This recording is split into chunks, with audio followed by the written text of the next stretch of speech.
salah satu pencaksilat Aliran Cimande ini sudah mendapatkan WBTB ya, pengakuan. Dan kita juga udah tahu bahwa di tanggal 12 bulan 12 2019 kita sudah tahu bahwa pencaksilat tradisi diakui dunia. Juara, juara, ini.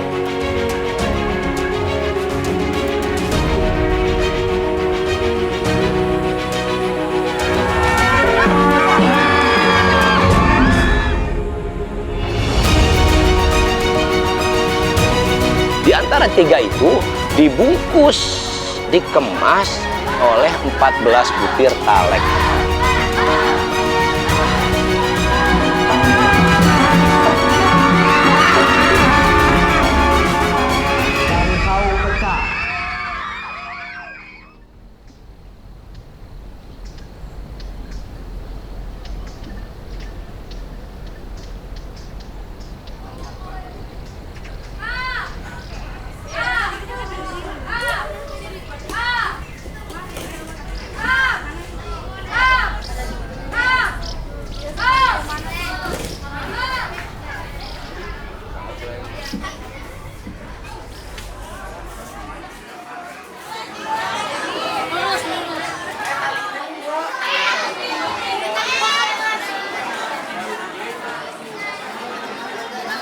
Yang pertama Cimande kata orang tua itu bahasanya cai iman anu hade atau ciri manusia anu hade.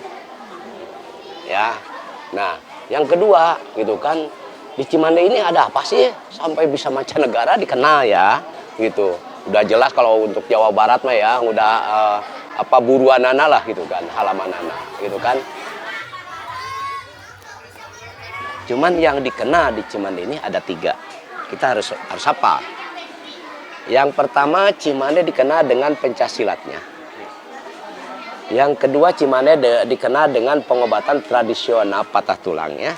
Yang ketiga Cimande dikenal dengan balur pencaknya atau minyak Cimandenya.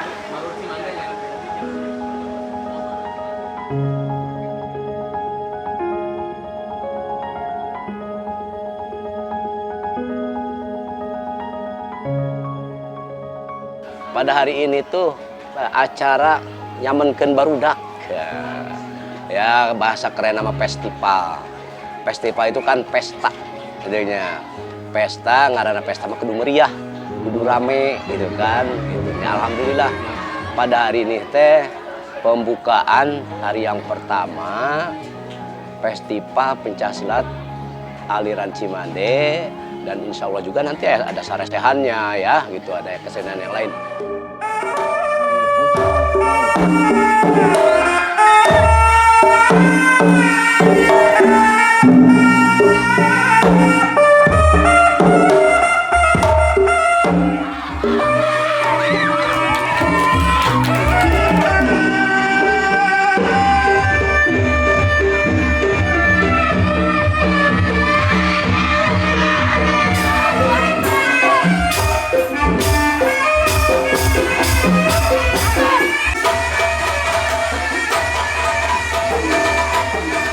Total perguruan itu ada 10 semuanya. Dari 10 partisipasi perguruan itu ada 8 perguruan dan 2 sekolahan.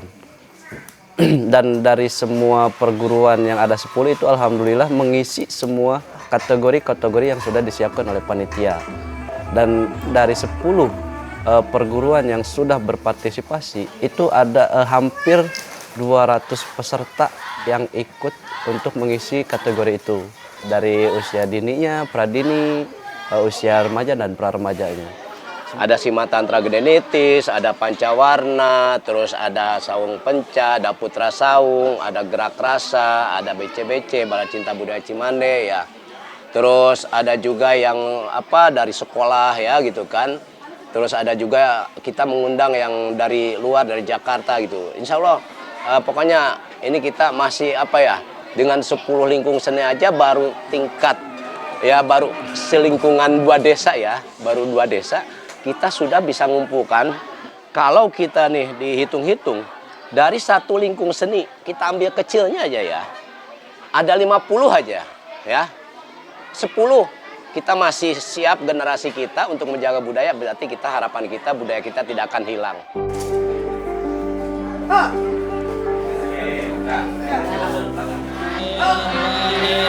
Kale Puja Cimande.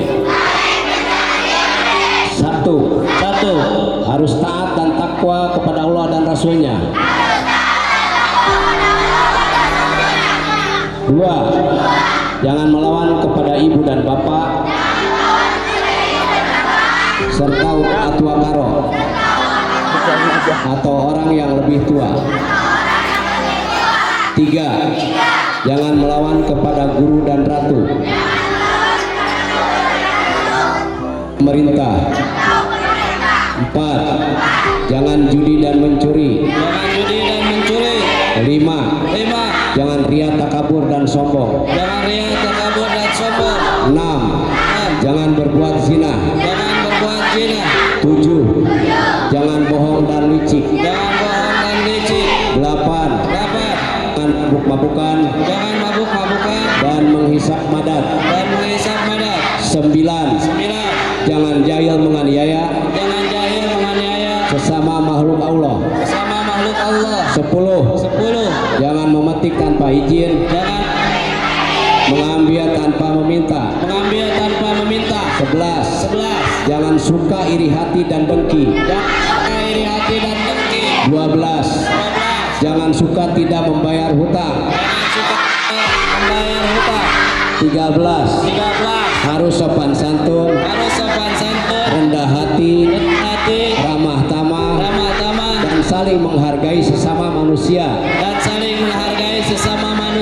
14, berguru pencaci mande, bukan untuk kegagahan, kesombongan dan ugal-ugalan, tetapi untuk mencari keselamatan dunia dan akhirat.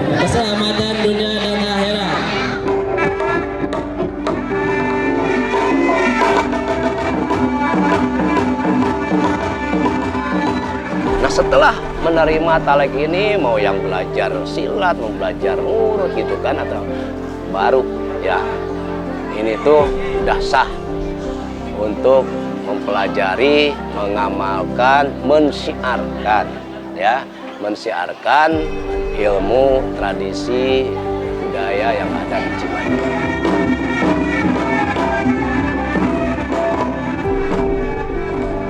Karena disinilah tujuan kami itu bukan untuk mencari juara, tapi diberikan kepada anak-anak itu adalah, ayo kalian harus bisa agar tradisi budaya warisan leluhur kita ini, apalagi kita udah tahu bahwa pencaksilat Aliran Cimande adalah pencaksilat yang tertua di Jawa Barat. Sangat kewajiban sekali bagi kita generasinya untuk melestarikan tradisi ini.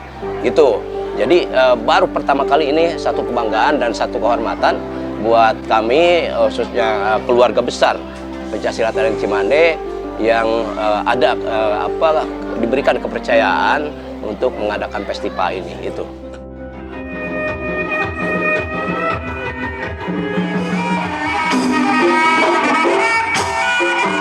Ada di sini tradisi Cimande ini kan berbeda ya dengan yang lain, dengan aliran yang lain.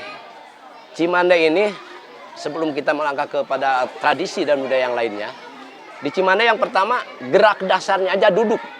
Itu yang berbeda dengan aliran yang lain. Yang kedua ya, Cimande ini jadi menggambarkan tadi ada gerakan dengan bambu ya. Sebenarnya itu dengan jurus pepedangan gitu kan. Nah, karena kita kembali dulu kepada cikal bakalnya Cimande atau aliran Cimande ini, lahir pencaksilat aliran Cimande ini di awal abad ke-17.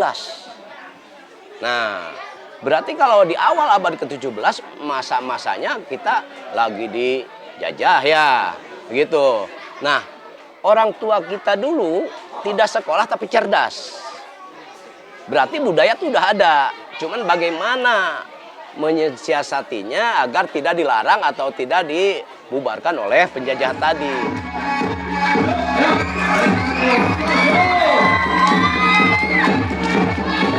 Kalau tadi salah satu tradisi ada adu bincurang ya, itu sebenarnya yang tidak dipunyai oleh aliran yang lain. adu bincurang ini biasanya kegiatannya itu dilakukan ya atau dilaksanakan adanya pertikahan, adanya misalkan hitanan ya. Nah, nanti misalkan yang hajatan itu mengundang gendang pencak ya. Nah, itu dengan sendirinya kita nggak usah memberikan undangan, dengan sendirinya dia itu akan terpelet dengan suara trompet ya. Dia itu akan terundang dengan suara gendang dan dia itu akan kumpul dengan suara kempul. Disitulah ya. Nah, disitulah dari kanan kiri gitu kan atau kulon wetan kidul kaler dia akan datang ke satu tempat yang dituju. Nah, di situ dia akan menguji keberaniannya, nyalinya, ya tadi batasannya sebutnya juga adu bincurang. Jadi batasannya lutut ke sini. Ya, gitu. Tulang kering. Makanya di situ Cimande ini tidak lepas dengan yang dikenal pengobatan tradisional patah tulang. Ya. Nah, jadi tradisinya dari situ. Karena apa? Karena sering terjadi begitu adu bincurang sampai patah. Nah, gitu kan. Malah dari tadi kan usia 4 tahun 5 tahun kalau ada gendang pencak langsung turun, nggak usah disuruh lagi, gitu kan? Kalau di hajatan ya.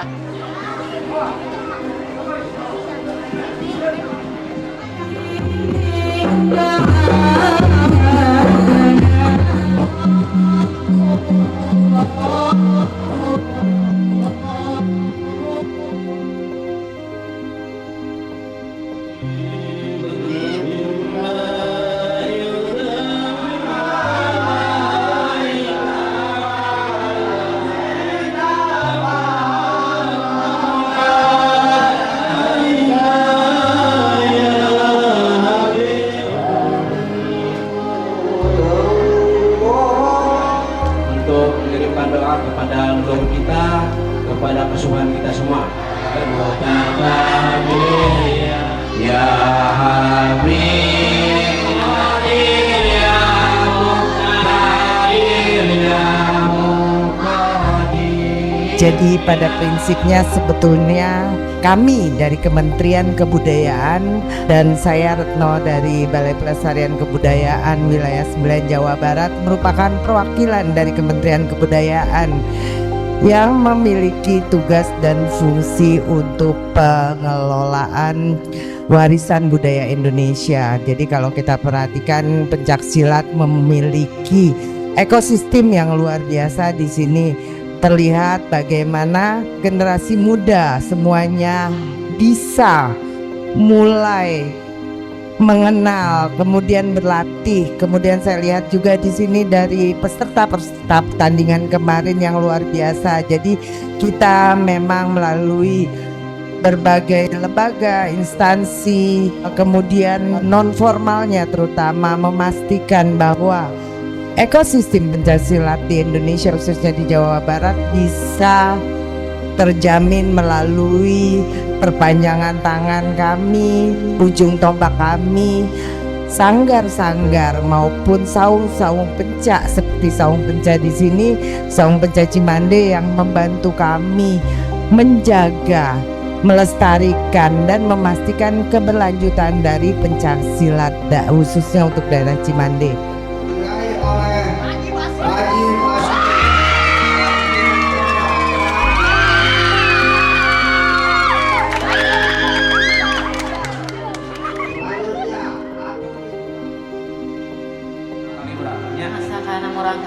Mastakana usapan langkah pagi jengka bertahan inung mati penting eta syarat yakin sebab muan nempel papagahan budak urang nah jadi aja hirup abdi bakal kasasa mulai kanjeng pahat kanjeng ibu jeung bapak urang dosa lu jadi anak urang ya. Sudah Cimande, namakan Cimande Alam. Mana Cimande dan kalau wisata budaya. Nah itu sebab tuh jadi raja kan wisata pamali orang di kampung atau di The different thing is, I think here more like Indonesian culture. They try to gather more often. Also like now I'm in a like, kind of festival in Chimande, and I saw like tons of children who participated, and also the parents. Not only parents, but yeah, very big family also joined in the festival, the event. That's the difference.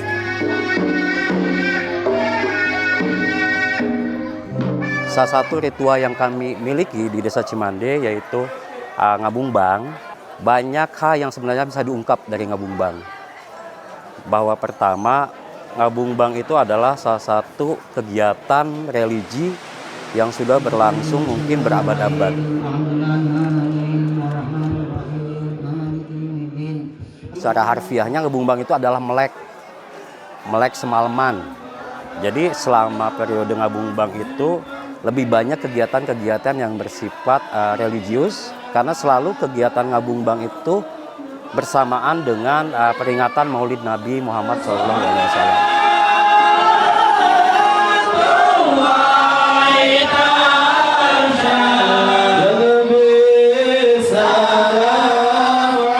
Nah, bedanya di kami, Ngabumbang itu adalah kegiatan yang berlangsung hampir selama 2 minggu penuh. Kami di keturunan Cimande, di Kasepuhan Cimande ini, kami melaksanakan berbagai ritual. Sejak awal bulan Rabiul Awal itu kami melaksanakan biasanya puasa sunnah gitu ya. Ada yang 3 hari, ada yang 7 hari, pokoknya angka ganjil lah yang dilakukan.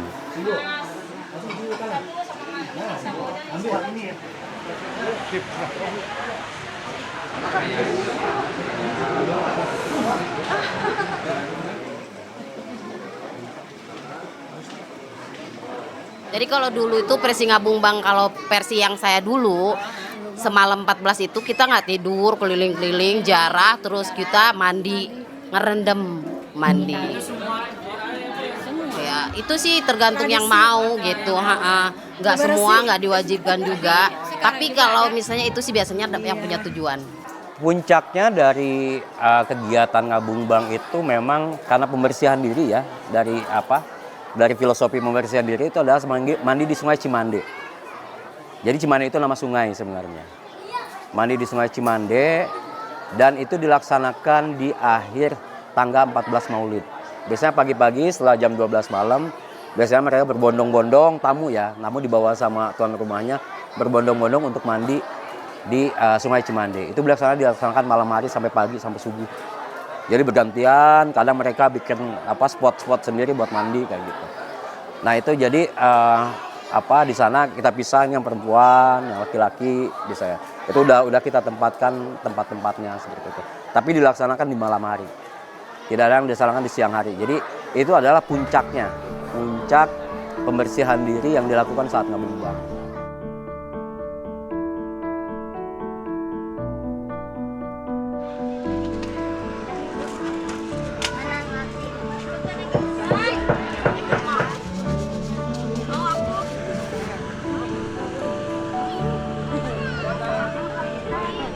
Orang beda-beda yang datang, ya kita tidak bisa memilah apakah mereka datang misalnya untuk berziarah atau mereka datang hanya untuk belanja atau apa.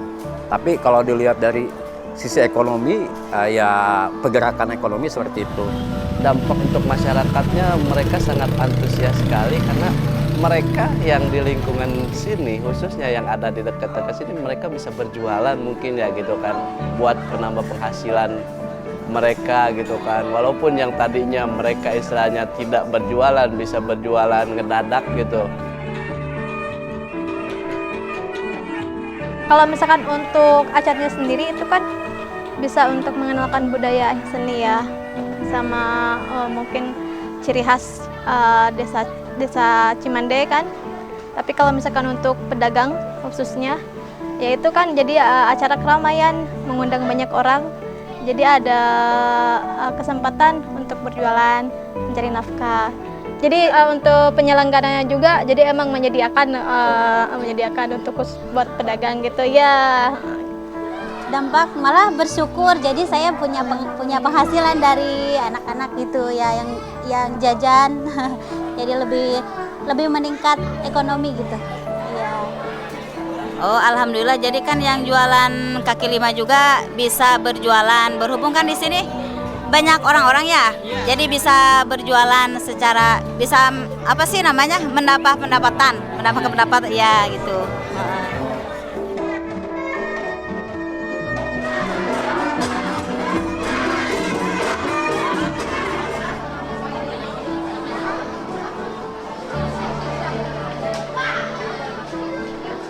Nah, kemudian kalau dampak sosial dan ekonominya ya sejak dulu memang sudah ada gitu ya.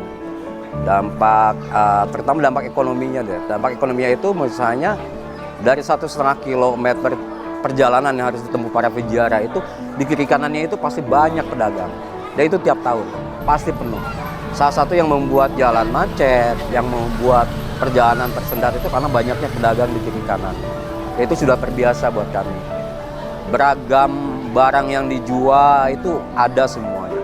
Pakaian, mainan, kebutuhan, makanan, kuliner segala macam itu biasanya di acara kami ini tiap tahun itu pasti ada.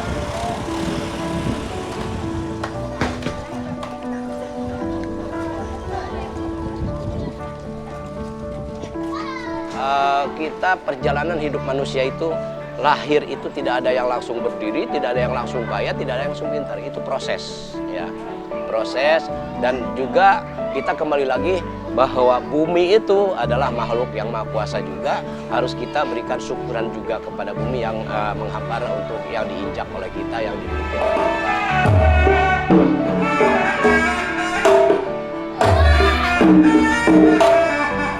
Yeah, like because like any Buddha also facing to the kind of in danger, yeah?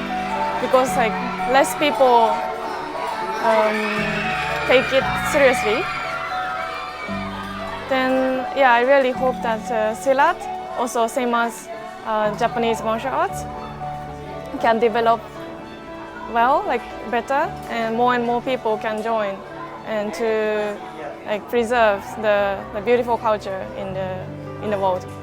Nah ini, jadi makanya kami selaku pelestari tradisi pencaksilat Cimande ini, budaya Cimande ini, jadi masih punya harapan ke depan ini masih banyak generasi. Yang pasti kita di Cimande salah satu yang menjadi tugas berat kami adalah sekarang untuk menjaga dan melestarikan ya. Makanya kami punya tagline, punya slogan Ngamumule Cimande. Ngamumule itu kan menjaga, melestarikan. Itu lebih berat buat kami. Kami merasa bahwa pengembangan itu mungkin menjadi tugas yang lain gitu, tugas yang terakhir lah kayak gitu. Tapi menjaga dan melestarikan ini yang salah satu yang tidak gampang untuk dilakukan. Kita berhadapan dengan budaya luar yang datang ke kita, atau misalnya dengan tren misalnya penggunaan gadget segala macam yang sangat sulit untuk dilawan sebenarnya. Makanya kita mengimbangi bagaimana kemajuan teknologi, bagaimana kita menjaga tradisi budaya, ya. Karena sekarang ini berat tantangannya. Tantangan yang paling berat adalah kemajuan teknologi. Harapannya ya mudah-mudahan bisa ada penerusnya gitu ya, ada generasi penerusnya terus di sini, terus jangan sampai pada budaya pencaksilat ini. Gitu. Makanya buat kami di Cimande, kami lebih bangga ketika melihat anak-anak kecil berlatih pencaksilat. Itu merupakan jawaban bahwa generasi kami berjalan.